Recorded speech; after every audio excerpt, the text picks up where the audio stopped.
I'm your host, Jason Tartick, and welcome to Trading Secrets. We talk all things money on this podcast, and we're teaching all the stuff we just weren't taught in the classroom. Nothing supports this show more than liking, commenting, and of course, subscribing. Welcome back to another episode of Trading Secrets. Today's episode feels more like sitting down with friends than doing an interview because we're joined by Giannina Gibelli and Blake Horstmann. Two people have grown in this space together and are now building life side by side in the business and personally. You know Giannina from Netflix Love is Blind and Blake from the Bachelorette and Bachelor in Paradise. But what's really exciting is the chapter they're in right now. They're parents, they're planning a wedding. They, of course, got engaged. They recently started co-hosting different work together, which we'll get into, and hosting, which means they're not just sharing life, they're sharing ideas, goals, and building something as a team. We sat down with them not too long ago and got into the ins and outs, what it's like moving in together, the finances as a couple, building a business, how much you made before shows, what you're making now, the DJ career, and all. We have so much to hit on, from the finances of a wedding. What does a ring cost? What does life look like today? How do housing costs play into the game? Who pays for what? There's so much shit to talk about. Giannina and Blake, thank you for being on Trading Secrets. Yeah. Let's go. You guys are back. Man, after you saying all that, I'm like, man, a lot has happened over the last 3 years. Oh, It's insane. That's a great segue. Let me tell you what's happened. Well, you guys, you moved in October 2022. You came on this podcast. I don't know if you guys remember, but we played a game of how much do you think is on each other's credit card per month? How much do you guys make per month? Do you have a joint bank account? How much do you want to make? We made that. March 2024, you have a baby together. Keith, the most beautiful baby in the world. October 2024, you get engaged. And now in 2026, you got a wedding. So we have so much to cover. Let's start with the engagement. That ring is popping. Throw that thing up to the camera right here. Talk to me about the ring engagement process through social media, not through social media. How do you know how much to spend? How did you budget for it? Help our listeners with that. Yeah, all great questions, because obviously I knew I wanted to marry G, and it was when we found out we were pregnant. It was one of those moments where I was like, should I just do it now? I kind of low-key asked her. I was like, do you want to get engaged? You know what I mean? Should I just ask you to be mine? And she's like, no, let's take our time. I don't want it to feel rushed, because I was like, I'll marry you now if that's how you feel. You know what I mean? Because sometimes, how unexpected was it?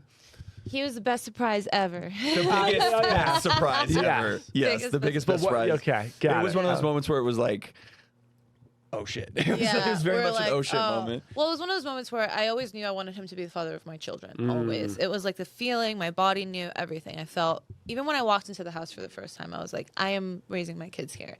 So that was always a known thing. And, back then I was talking to a couple friends at the time, and they're like, so you're trying to get pregnant? And I'm like, no, I'm not. And they're like, no, but you are. And now looking back at it, I'm like, wow, I'm a fucking idiot. Yeah. I wasn't doing anything. It's one of those things you look back and we were being idiots. Yeah. Of course we got pregnant. It was one of those. Because it was just like, well, you're if it happens, it happens. There was no goalie at all. No barriers, no nothing. Yeah, we were just living life. Yeah, and and your thought was just like, if it happens, it happens. Yeah. It's meant to be. Yeah, and I would tell my friends, well, if it happens, I wouldn't be mad about it. It would just be, part of what I already know is going to happen eventually. Anyway, we did get pregnant July of 2023, a year and a half into our relationship. Wow. So it already felt kind of crazy. Yeah, and it felt like I had been with you forever.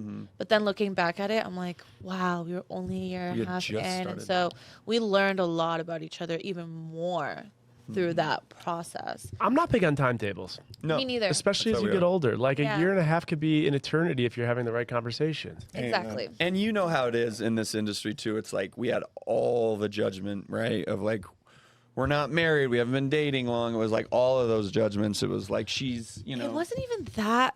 Well, maybe that was for you, but I think for us, and this is a very transparent conversation. This is 100% what it was.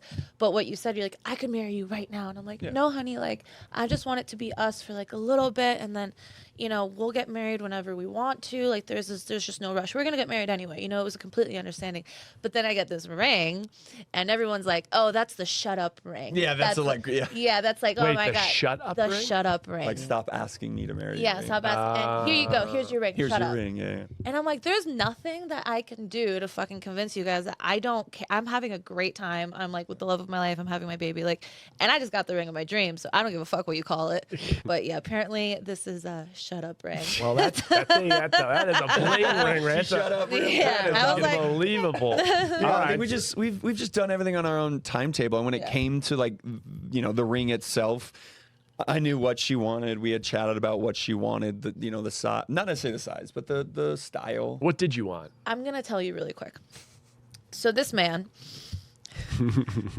one day out of the so blue, random, yeah. I'm getting my nails done.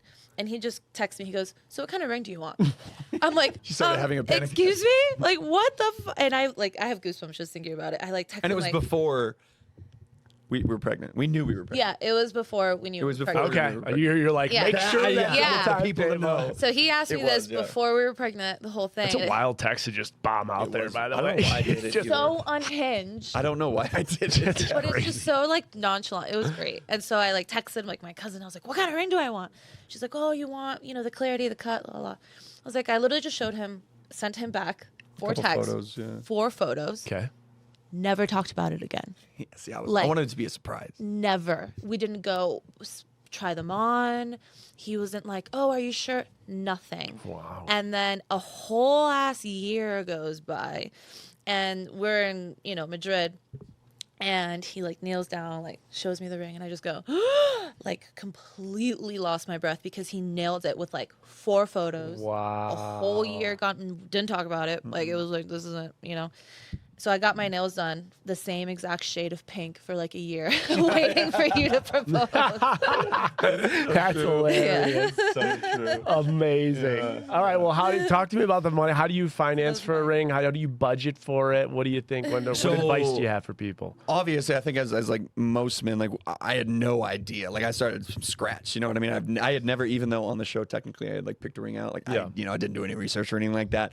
So I started from scratch, and I really did. Like I went into Brilliant Earth a few times. There was a few times I went into the showroom. I was looking at certain things, and I knew the diamond that I wanted. Like I knew the size, I knew the clarity, the oval shape.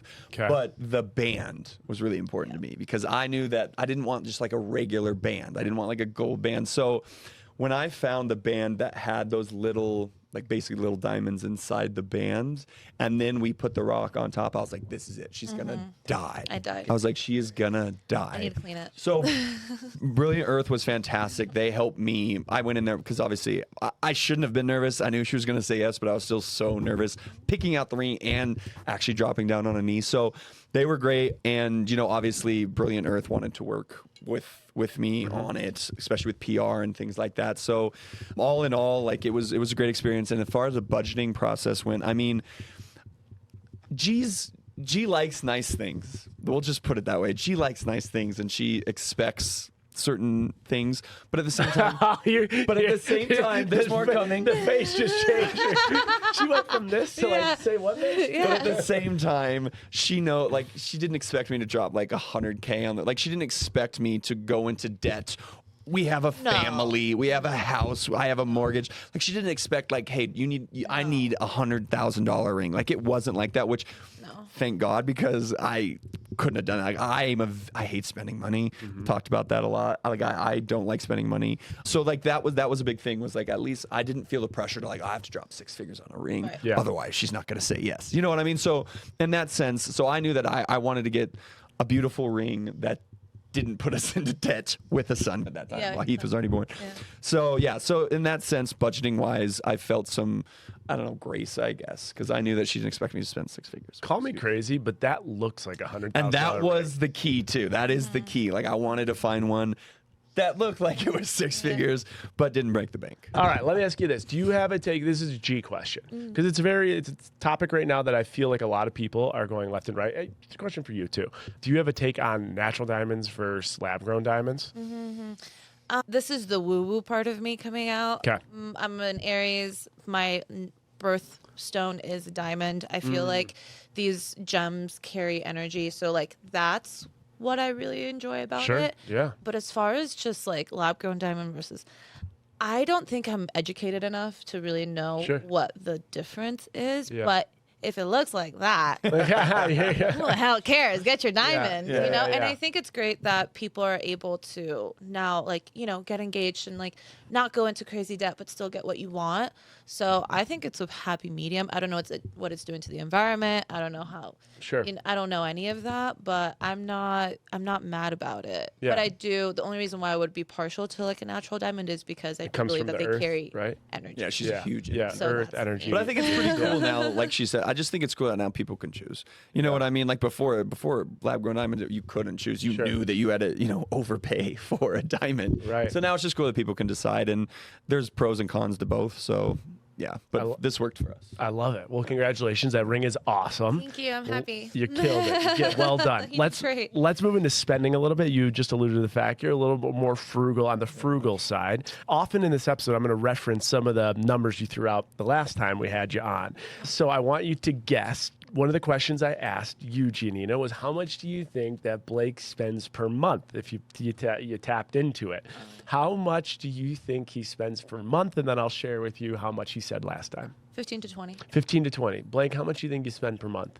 It's about right, I think. 15 to 20. All right. Back in 2023, Yeah, what did I you say? said 35K, and he acknowledged that all in with business expenses, he spends Really? 35K. I don't spend that anymore. Thank God. No, All I right. think, yeah, I think. Thank God. I think it's it's come a little down bit savvy. because I'm not traveling quite as much with the little one. Okay, that makes Yeah, sense. it's come down. Now, Yeah. let's flip the script here. I asked you, Blake, how much you think Giannina spends on her credit card monthly, and you gave a number. Before I tell you what that number is, what do you think that she spends on a monthly basis all in? This is burnt into my brain because I couldn't believe her answer. And so I specifically remember this moment. Specifically. I think I said 20K, but I know now it's way more than that.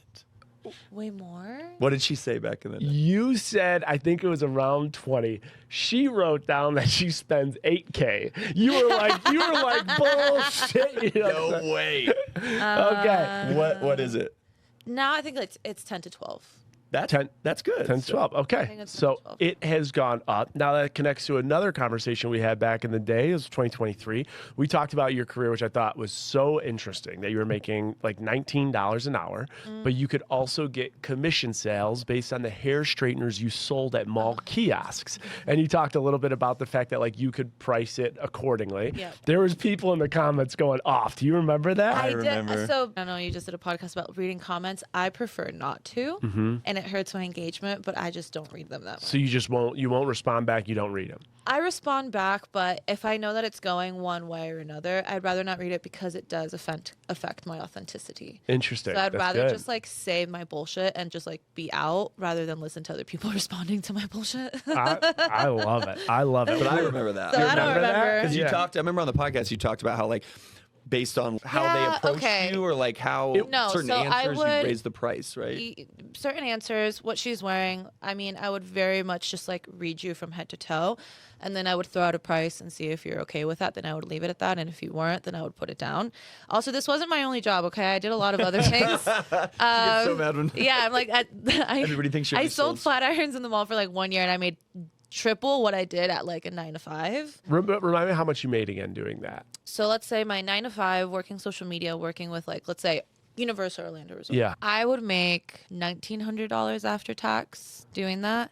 And then selling flat irons at the mall, I would make $6,000 a month. Wow. And I think part of the thing was you knew the prices that they cost. Yeah. So you could also do like, I'll give you 2 for this price, right? Or I buy 1, get 2, and this is the price because you knew your margin. Exactly. So yeah, it depends on the margin. So I would, and knowing how bad I am at math, like this was pretty cool of me that I was able to just like, okay, if you're gonna buy this flat iron at $350, my minimum is $90, right? So I know I have $280 to play with. So then I can do a full set, which is like a combo, which is 115 min, and I can throw that in there, and I can also throw a bunch of hair products in there Right.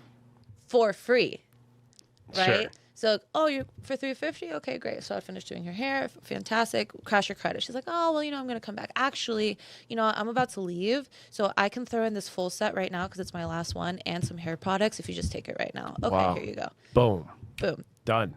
All right. Well, that business side has obviously played in a little bit to the success you've had. Then you talked about last episode that some of your biggest months in January, you made $150K that month, and your goal was to then make 7 figures a year in this social media, digital media, entertainment space. That was 2023. Have you broken the 7-figure gross income level yet? Did you accomplish that goal? Oh, yeah. Oh, yeah, she says. Can you give us a little more color? We did a good job. I mean, we didn't get a yeah. We got an oh, yeah. Got right an there. oh, yeah. I think so. So after that, I think it was like a good year after that I had the best year of my It was life. 2024, I think. It was 2024. I had the best year of my life. financially, And it was just What sparked it? what sparked it. Was it the best I mean, year? 2 huge deals. 2 of those. Okay, so it was a combination of everything, Okay. right? So I just had a baby, so I entered this new market, and of moms and things like that and family. I went from like a cute girl traveling around to oh no, she's a trusted mom. Now knowing how much motherhood takes a toll on you and how vulnerable you can be. That does give you a sense of credibility where it's like, no, I trust this for my child. I trust this for me because it helps with my time, etc. So that entered me into a new market. But then what was really, really cool was it's just like all the stars aligned. A week after giving birth, I got a commercial with T-Mobile. And the one thing I told my manager, I was like, oh, I just hope they don't have me in a bikini.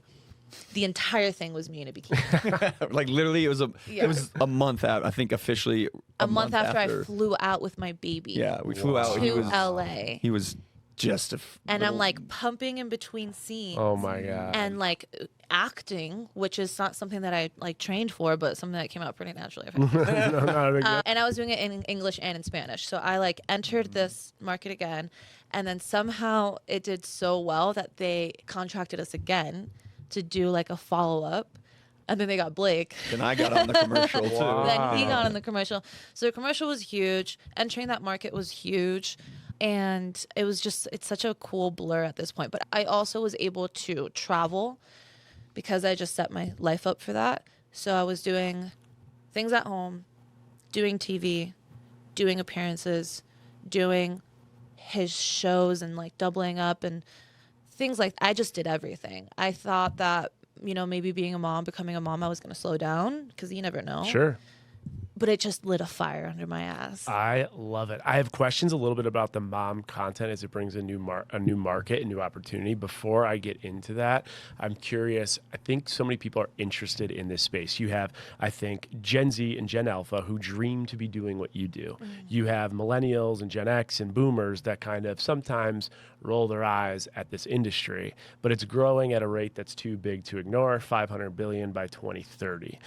Talk to me about the biggest deal you had in 2024. You don't have to say the brand if that will create any type of trouble, but the biggest brand, give people an idea of like behind the industry, like what are deliverables for that and like what's a rough around rate for something like that. And again, no brand, but just like educating like, hey, this is the type of thing. I did a $100,000 with 3 posts and 3 stories and an appearance, something like that. Well, the biggest one, just because it was so massive, was definitely T-Mobile. They came twice. I had to do an appearance for them, and then also social were deliverables. And it was 3 days of filming. And it was Yeah, 2 days. It was 3 days of filming the first time. Like, and if you've ever been on a commercial film or anything, intensive. it's in 12 intensive. hours Yeah. of intense fucking like Say in that, front of the look camera. this way, repeat Yes, that. yes, Yeah. lines Saying the over movie and over and for over 12 again. hours. So that played into it too. They paid you for your time and then for your socials. Yeah. And then for an appearance. yeah. And then also the double dipping with English and Spanish. She double dipped. Yeah. So I would have T-Mobile people. was Sorry, I would have huge. people DM me being like from Mexico or from whatever. And our buddy DJ Silver was in Cancun, and he's like, I just saw G on the. That's crazy. Yeah. You know what I mean? So Yeah. it was really cool. It was such a big thing that I became like, they were like, are you the Nada Yada girl? Yeah, the Nada Yada Because girl. basically T-Mobile did this thing where they made this commercial look like a reality TV show. And it worked because it got so many impressions and the whole thing. And so people were coming into my comments being like, are you the Nada Yada girl? And there were, everyone did a great job, but there were 15 cast and I got the most screen time. Let's go. Twice. I think you were were you the only one doing bilingual? English Yeah, and and I was the only one Spanish? doing Yeah. bilingual. Anyway, so it was really successful. It was great. I did a lot of posts for them. I did. I gave a lot of my time. I went out with a newborn a month later. Like, it was justifiable, but it was very intensive. But it was so much fun. I think it really opened up a whole new door. So I did, let's say, 6 posts. Through the one or just the one? Both. Both. 6 Both. posts. 6 posts, 4 days total of 12-hour filming. Had to fly out the whole thing. And that was like just over 2. Fantastic, massive. And then I also got a lot of repeat baby mom content with baby formula. And I think I'll say this. A baby formula that I worked with, 1 reel, 3 stories, was 75,000, 80. So between those 2 deals, you're talking about $300,000. Just about, yeah. Unbelievable. Probably. That's awesome. Yeah. Congratulations. Yeah. You deserve it. You should be proud of that. And I think a lot of people that look up to you as a creator should know that there's like a lot of opportunity when you take shots, when you do things like that. When you take shots, when you say, yeah. And when you just find a way. Obviously, we had a month-old. I couldn't be there the first day of set because I was DJing somewhere in Nashville, maybe. I couldn't be there. We have a nanny, and she's amazing. She saves our life, so she was there. But it was like, G was just like, you know what? We got to make this work. We got to make this work. And that's kind of how we vision our family and our business and how we just got to make it work. I don't believe in the whole thing of like, that's not my job. I don't believe in that. And I think the reason that a lot of people now believe in that's not my job.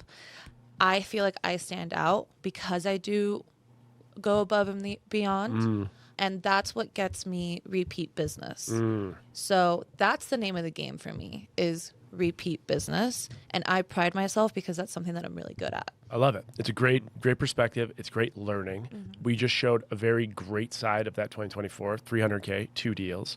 I think what's cool about this show is we're not here to just pump our chest. We're also to show sides that come with frustration and challenges in the industry. I think with mom content opens up that new market of mom support and mom noise. So you enter it, of course you can make money off it and enter a new industry, but you also have to deal with a lot of headaches from it. What is probably one thing that you've been either scrutinized for that's irritated you or created a lot of like headaches or frustration by now being in this space where you're showcasing mom content, like that they're, coming at you for or something like that? I've had to set up boundaries pretty quickly. And this was all really new to me. I knew that I wanted to share my journey as a mom, but I didn't want to invite everyone into my home.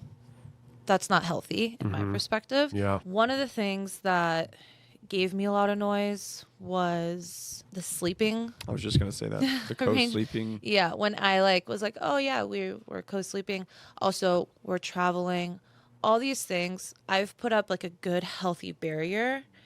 But once in a while, you'll get people being like, just giving you the worst horror stories you've ever heard in your entire life. And you're just like, I'm not here for that. I feel for you. I'm so sorry that this happened to you or your friend's friend or whatever, but I don't want to invite that energy into my life at all. And so it's not just like, it's not like annoying, it's scary. And so that's where I've had to just be really firm on like either not showing things anymore, which I feel like pretty good about, or just showing us one day to the next, hey, we're here in Italy. That's it. I didn't show you the journey as much. I'll show you which toys kept him, entertained on the flight, but I'm not telling you anything else because the scary stories are really overwhelming. It's just one of those things for like a toy, like you could buy a toy and give it to one, and all of a sudden somebody being in DMs being like, oh, my friend's son died from choking on that toy. It's just like come on. I'm sorry that happened, but it's just like, it's always, and there are horror stories out there. And the co-sleeping thing it's so interesting because I'll post about co-sleeping, and the people who do co-sleep are incredibly passionate about it and so pro co-sleeping. They're like, it's the best thing I ever did. Like he's far and far, as far as like he can read and write, blah, blah, whatever. And then people who don't co-sleep are very passionate about not co-sleeping. So he can do his taxes at 18 months. It's like cool. And so it's just there's a very big pendulum there where like there's nobody in between. Like I just feel like everybody's super passionate about co-sleeping or super passionate about not co-sleeping. That's everything. That's been really everything when it comes to kids. So has that deterred you then from sharing different parenting styles that you put into place? 100%. To protect your peace. Protect my peace. Also just protect my child. Like the more that he grows up, the more independence that he has. You know, he's not like latched onto me anymore. Yeah. So, I mean, I can talk about this all day and I can easily go into a freaking panic attack. But Let's not do that. the more that like he just gets older, you're just like, no, like I need to keep you closer. Interesting. You know, and Yeah. show less and less. Yeah. With Heath in the picture now, 22 months. I mean, this is the most beautiful baby I've ever seen. But I want to ask about just the finances with the child. What are some things that either rules you've done or things that you have implemented for savings? Or let's just talk about what's been the biggest expense that's like caught you by surprise. So I will say, obviously, you think you can budget for a child, but so many things pop up. Like, so, you know, whether it's doctor's appointments, whether it's whatever it is. What do you think's been the biggest expense to you? His birth. Oh, well, yeah. How much was his birth? His birth. I feel like we're still paying. No, we're not. But we got bills for a really long time. Like a His year. birth was like, it shouldn't have been that much, but I feel like it ended up being like 8 to 12,000. 8 That's to 12. with Wait, insurance. you know what I mean? Like with good insurance. Yeah, 8 that's to with 12 insurance. grand? Yeah. Yeah. And that's with good Wow. insurance. Like I Yeah. can't imagine without. Yeah. Get out of here. Yeah, to have a baby. Like, Unbelievable. no wonder people are doing it at home Yeah. with a midwife. Wait, how? I didn't know with that. How can people pay for Crazy. that Yeah. across the country? Well, some can't. Some go into debt just to have a baby. It's crazy. Yeah, it's horrible. That's why people aren't having Unbelievable. kids. Yeah, that's another reason why people I aren't mean, having kids. maybe I didn't choose the right insurance. Maybe I'm not in the bracket Yeah. of whatever, this or that. But for us, I just kept getting bills and kept getting bills.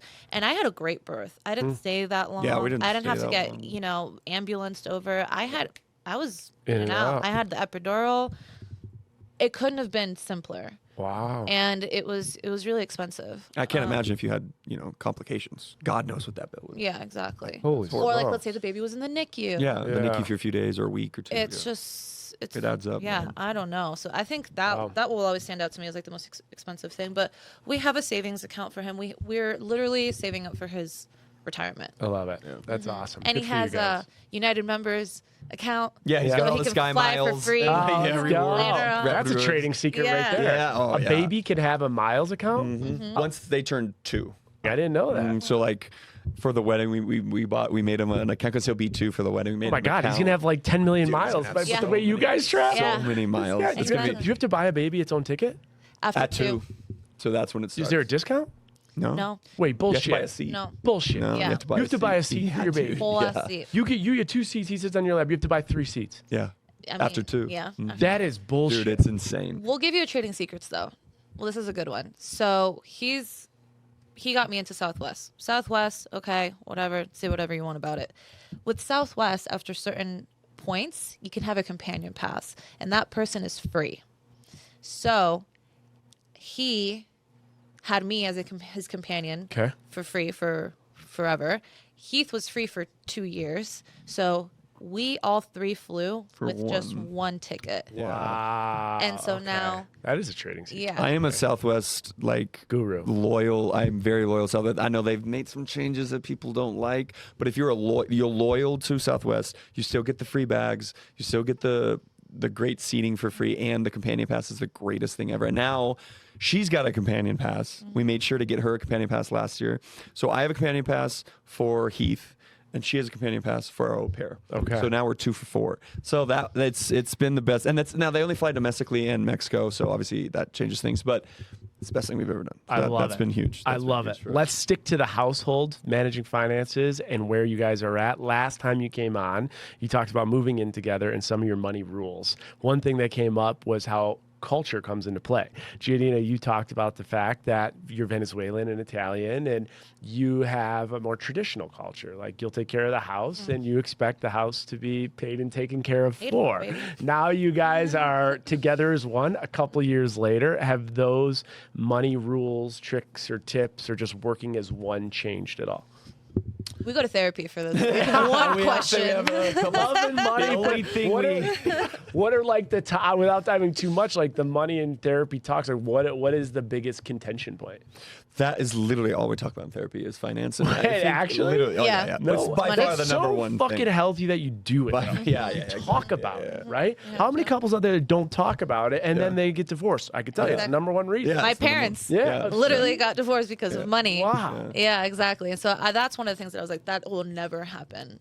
If we get divorced, it's because some shit went down, not because of money. And I think when it comes to, partners, it's always going to ebb and flow, right? And you don't know if, God forbid, I lose my job, then he's the breadwinner. Or, somehow I have a really great year, then I'm the breadwinner. Like, it's good to just be able to like ebb and flow with it and not have so much of like a power dynamic. I'm like, I made 10 times more than you this year, so I'm more valuable than you. So what we have in place with that to avoid, power trips is he found and bought the home that we live in before he met me. I fucking sold my stocks, sold my coins. I was like, I want this house. So I spent every slinging dime. beers, dude. I was you were getting dumped on TV. Earned, yeah, dude. Every dime I've ever earned went into that house. So it's very important to me, and it's a point of pride for me. It's like a point of pride. Like, it's my dream house, and I worked my ass off to get it. G's made it into a home. It was a house before. She renovated the whole thing. It's beautiful. Love everything about it. It wasn't what you bought. You literally wouldn't recognize it from what I bought it. Yeah. She has dropped a lot of money into the house. Yeah. It's our house now. It is. It's our house. It's Heath's house. It's our family home. So in that sense, it's still under my name. Yeah. But not for long. Oh, and so G is like, put my name on that shit. Well, because I renovated a lot. She put yeah. like I told her, I was like, listen, let's get married. And actually I looked at it's a lot harder. I don't know if you're aware. It's a lot harder to do that than I thought. You have to add I want to to create the deed, a trust. right? I want to create a trust with the house. And like it's a little more there's a lot more to it than I thought. Like I've done some research. I'm like, fuck, I need to really sit down and like really invest some time into this and do it right. Because I wanted a trust to the point where then we could pass it to Heath without him having to pay, a bunch of taxes on it and all that kind of like stuff. If we die. Yeah, like things like that. So that's in the works, and especially obviously after we get married, it's our home. It's our house. And your argument for having your name on the home is? Because I renovated the fuck out of it. So you're like, I put money into this. I put money into this. Your worry about potentially adding the name to the house is? There's no worry. It's just it's like mine. Like I blood, sweat, and tears went in that home, and so like I said, it was a point of like pride for me. But at the same time, I'm still proud that now we have this home as a family, you know what I mean? Yeah. And for a while I wouldn't say didn't want to do it, but it never even crossed my mind to put her on it. Me neither. It just never really even entered my mind. It was she wanted a house and she wants to buy a place in Florida eventually. Like a little like winter home, summer home type vibe. And so it never entered my mind. And then one day, we thought about, actually, I think it was in therapy. I think our therapist just, and I was like, to help the power dynamic and just like that. And I was like, it's a great idea. Yeah. And I was like, you know what? I'm definitely willing to do that. And so it is going to happen. It's just, there's a lot more paperwork than I anticipated. But he pays the mortgage. I pay the mortgage. And then I pay everything in the home. Food. Let's say. Au pair. Au pair. Let's say we need like a new couch. Yeah.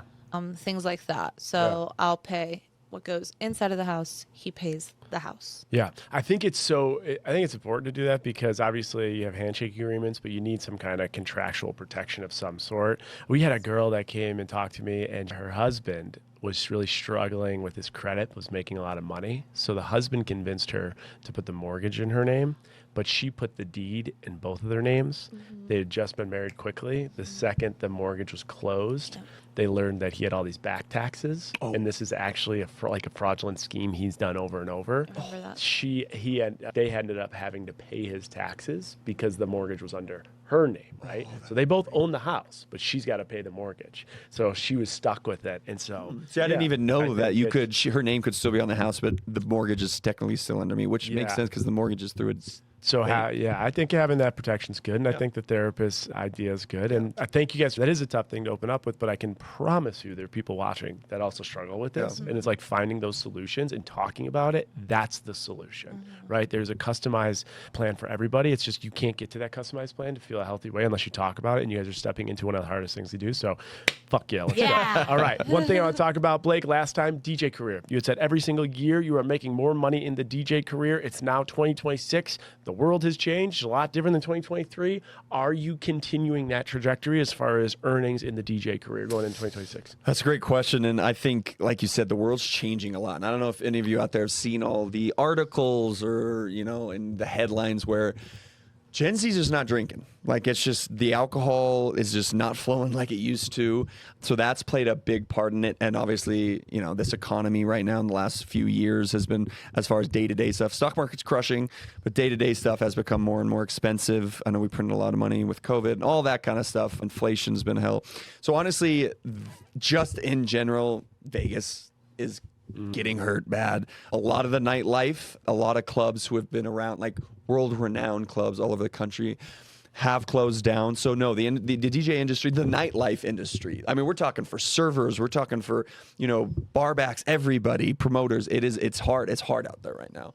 The big names still crushing. You still have Tiesto, Dom Dolla, so these people are still making $250K a set. Crazy. But for the people in between, the people who are around my price point, you know, 5 to 10K a set kind of thing, it's been hard out there. It's been hard because the tickets aren't moving like they used to for anybody. I know, you know, Little John isn't doing a nightclub tour next year just because he's like, I'm playing. People want to drink during the day and they want to drink at like a coffee shop for a pop-up and have fun, you know, so they're not buying $20,000 tables anymore. It's just that market is not there. And it is for some people, like I said, dumb dollar, these people who are crushing, they're selling $20,000 tables.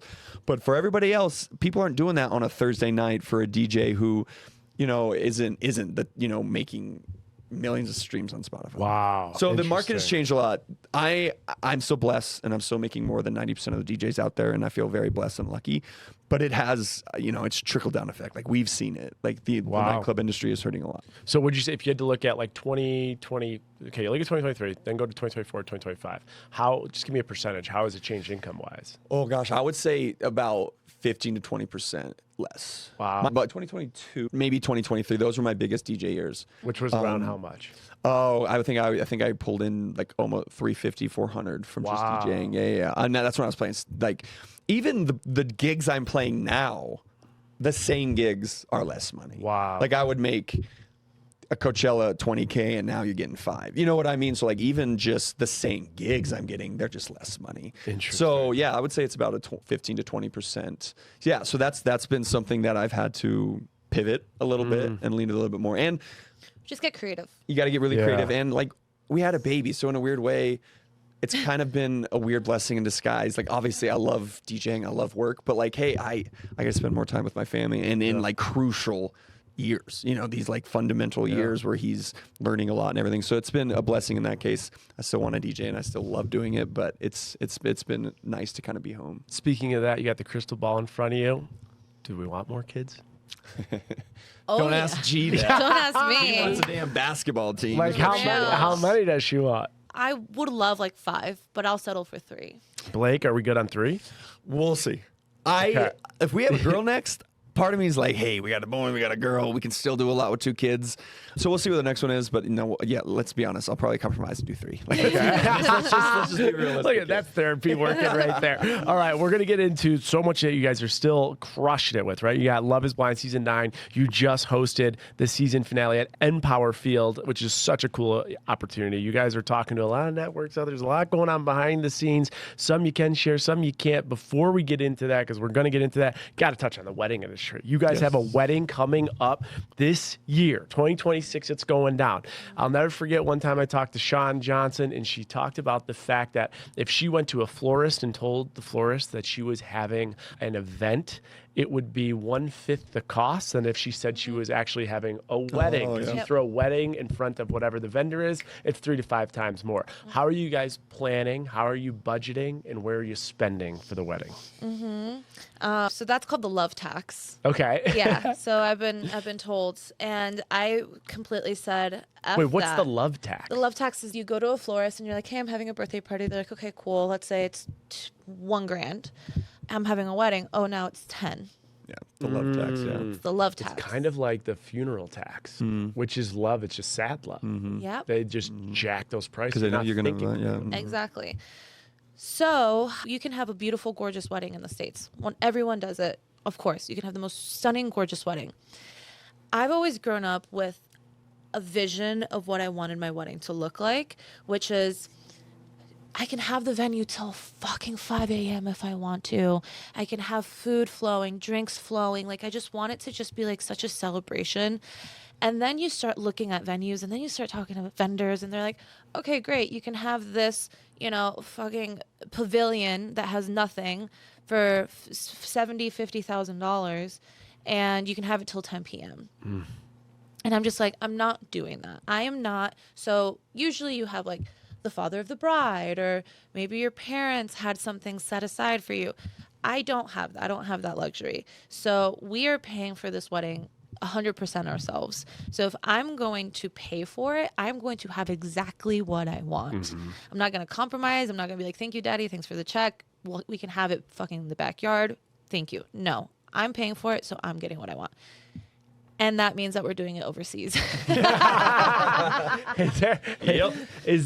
there discounts? Like, is it cheap? Obviously, you have to get there and stuff, but is it cheaper to do a wedding in Europe as opposed to United States? Where we're having it, yes, because I just did all the research imaginable. I found the most beautiful, gorgeous venue. I found people that are willing to work with us, and I'm getting just like this banger of a wedding for probably a little less than half of what you would get in the States, maybe even more than half. So what I'll say is, and I'll be honest, I was against it at first. Yeah. I obviously want her to have a dream wedding and everything, but like I was like, this is a lot for people to get there, to whatever, the airplanes, hotels, whatever. But this is what I'll say.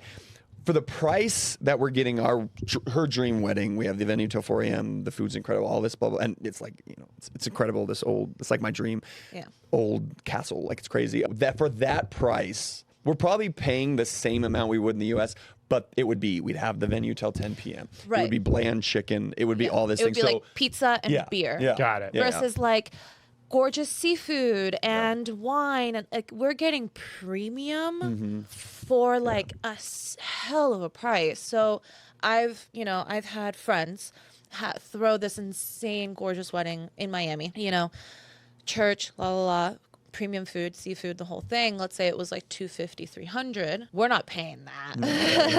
And it's going to be a whole week instead of just one day. Yeah, it's a whole week. Yeah. Wow. Yeah, so I think the thing is you can just get more for your bang. Value, the dollar goes further, obviously, overseas than where we're getting married. So yeah. But also where we're having it. If you were to have it in like if you're having it in France or like Paris. Sure, it's going to be extremely expensive. Yeah. Do you have a dollar amount where you say, under no circumstances, we are not capping, we will not go over this amount for the wedding? Is this the wedding? Is this a therapy conversation? So for the wedding itself, like it's like, what's Blake's number? What's that'll be interesting. It's really interesting. So I told her what I'm gonna spend. I was like, if you want to spend over that, honey, you can. How much? She makes a lot more than me. I didn't want to spend more on my side, and I think I'm going to end up spending more, but $40K. Okay. I was like $40K, and we're talking you have a budget, just for the wedding. You know what I mean? Not any of the extracurriculars out there. So basically, I was like, hey, listen, okay, if you want like 80K, 40, 80K. It's going to go a little over, but we're also doing like a yacht on the welcome party, a sailboat the next morning. We're doing things in between. So getting more for our vibe. What are you lurking at? Looks like a dog in trouble. She's like, yep, we are. Keep going. But I will say, what's your number that you're not going to go over? I will say what's wild is that, and men don't think about, is makeup, hair, dress. All of that. Oh, so expensive. Like, it's insane. So my 40K is literally, don't show. My 40K what is it? is probably how much she's spent already. But my 40K is going towards the wedding, where she's got 40K just for like hair, makeup, dress, shoes. It's insane. It's insane. It's stressing me out. There's a theme in this podcast. Giannina likes nice things. G, can you share, like, do you have your number that you think about? 100 grand? No, like 120. Yeah. And I think, here's the thing. I'm getting like all the bells and whistles, but I'm doing it with just the resources that I have, right? So instead of one photographer being $12,000, I'm getting 3 photographers. Got it. You know what I mean? So like I'm doing everything, but I'm doing it in the best way. I'm getting a deal. Okay, this is girl math. She's being very efficient. I'm being efficient. It is girl math. It is girl math. This is the most girl math I've ever done. Yeah. And then my wedding dresses, my wedding dresses weren't even in the budget. I know. Like, I'm not even including those in the budget. But I would say that How much does a wedding dress cost? Like a good one that you're looking at? You can say. I have no to like idea. literally close your ears, Blake, because I don't. Blake, close your ears. I think you spilled it the other day. Blake, close them. Okay. La la la la. You done? Wow.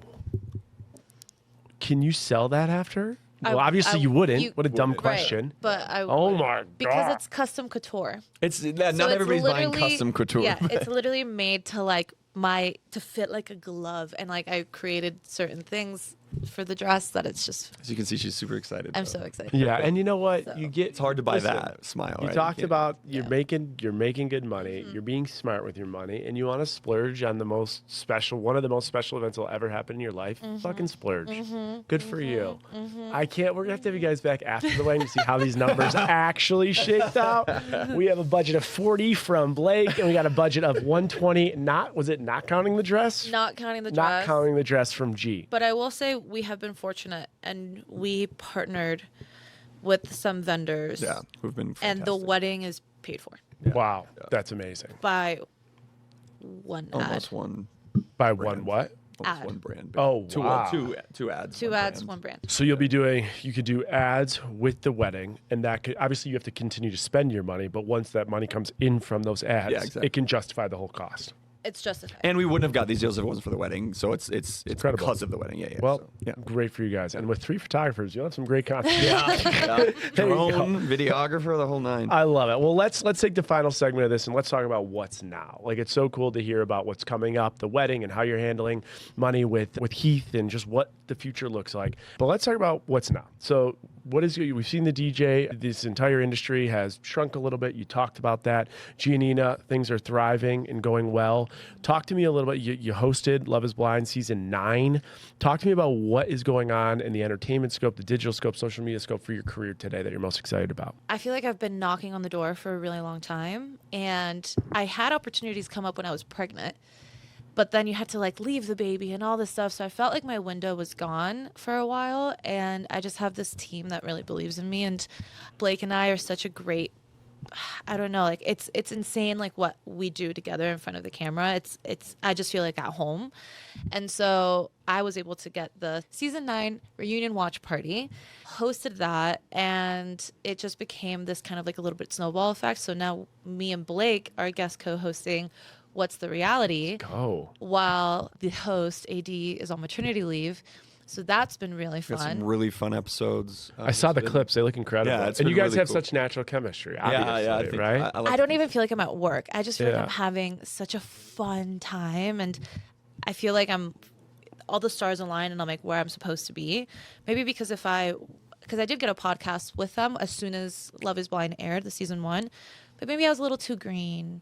Things like COVID happened. So I feel like now that these opportunities are popping up, I just feel like I'm in it. I've been in this thing Yeah. for 7 fucking years. Let's go. Let's you go. know? Keep ripping. So we have that, and we have such a fun project that we'll be able to announce very Very soon. Like within maybe when this podcast. Can you comes out. like And it wouldn't kind of happen- tease like what realm? Like, It wouldn't happen without Blake and I, kicking down doors?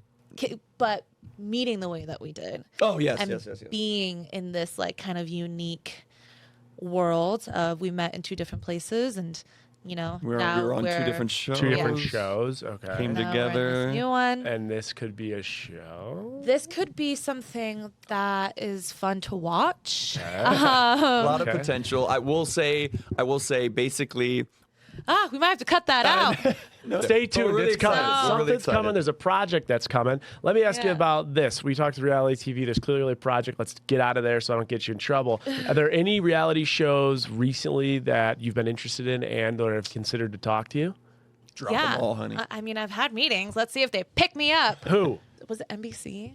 Traders. Traders? You're casted for Traders? Not casted for But it. there's Yeah. conversations have been happening. We I am love casted for it. Do you we guys love- want to drop a comment and see? So you can Everybody see drop me? a comment underneath how G should be on Traders. Yeah. No. So you've talked to? Do you have a conversation about Traders? I've had. Fuck. I don't want to sound like I'm thirsty. I've had conversations for casting, right? And I've had auditions that have been that I've gone through like the final rounds of, and then someone else fucking gets it, and I'm like this fucking close to getting it. So it's been happening in that sense. Whereas like 5 years ago, I was just casted. So now I'm actually like having to like audition and like really fight for the role. So I'm hoping that comes through. Okay, I want to say something. I hate the word thirsty is bullshit. Amen. Yeah. Your entire life has changed upside down in the best way humanly possible that you probably ever could have imagined, professionally, personally, and financially, because you went on reality TV.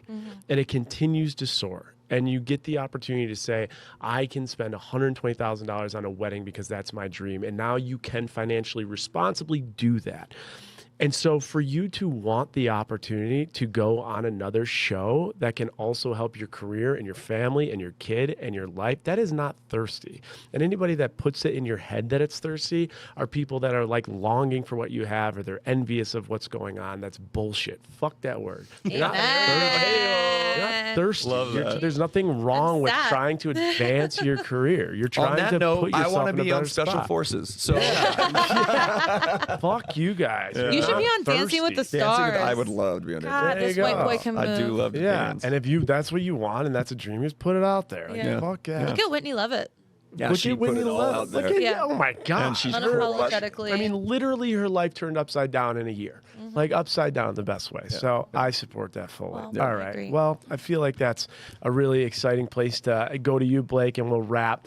You got the crystal ball, Special Forces.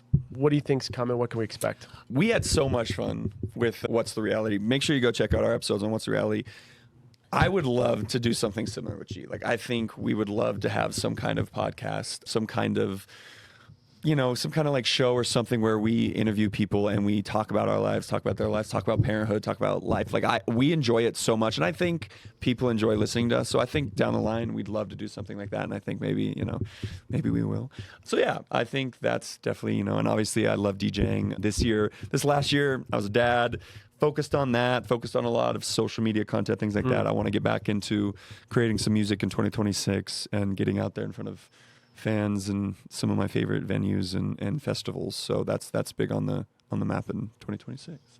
Okay. And real quick, sorry. Yeah. Pins and aces. I don't know if you guys have noticed, but this isn't Jason's usual. Not my usual setup over here. We're at a blackjack table. But yeah, doing a really fun thing. We have a golf podcast called Closed Course, and just having a lot of fun. Boys sitting down, talking golf, talking sports, talking life. So I'm really embracing the golf industry, and it's just so much fun to talk with the boys. And so check out Closed Course as well. Yeah. I love it. All right, Blake. So we're doing a trading secret. We're doing a trading secret. It's gonna be a little bit different than what we've done in the past. I want you. How old were you when you went on Bachelorette? 28. Okay, 28-year-old Blake is sitting right across the table. You guys are having a beer together. You can give him one trading secret to change, to think through, knowing what you know now. What would you tell him?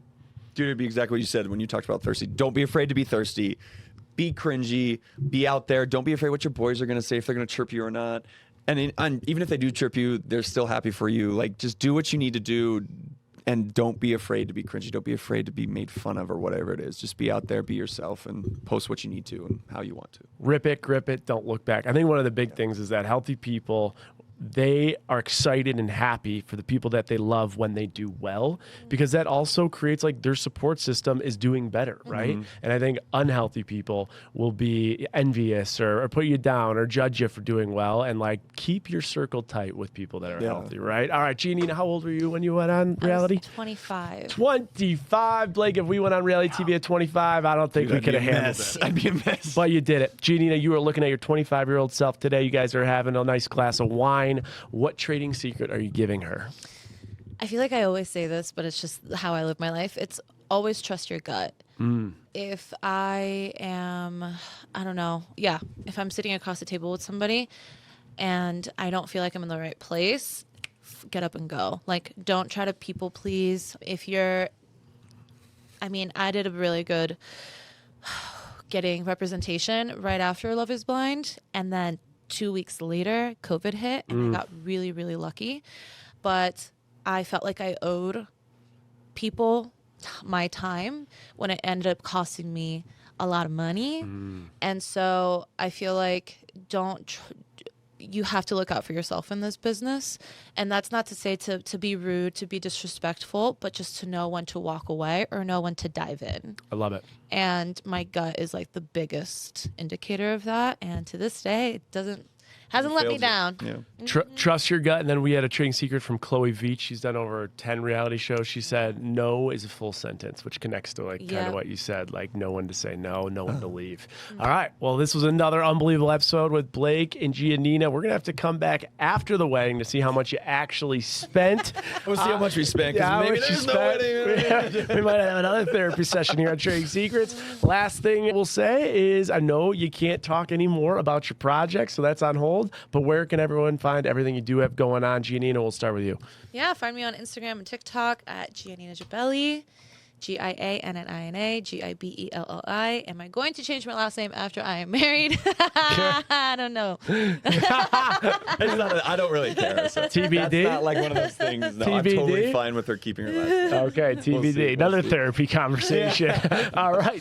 And you are the guest co-host right now of What's the Reality Right podcast. now, What's the Reality? Check that out. And where can people find that? Just put it in. At What's the Reality on Spotify and YouTube. Okay, Yeah, and amazing. on all the Spotify, Apple Podcasts, all that good stuff. And Blake, how about you? I am on Instagram and TikTok at balockae.h, BALOCKAYE.h. Yeah, and at close course, close_course. Check it out. And yeah, check out What's the Reality. We got 3 more episodes coming up and one very special episode that I think you guys will love. One very Yeah, special episode yeah. and a massive project. Yes. We will wrap with this. A huge shout out to Pins and Aces for hosting us here today in Denver, Colorado.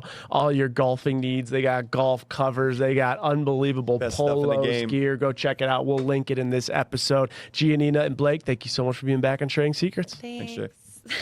Hey!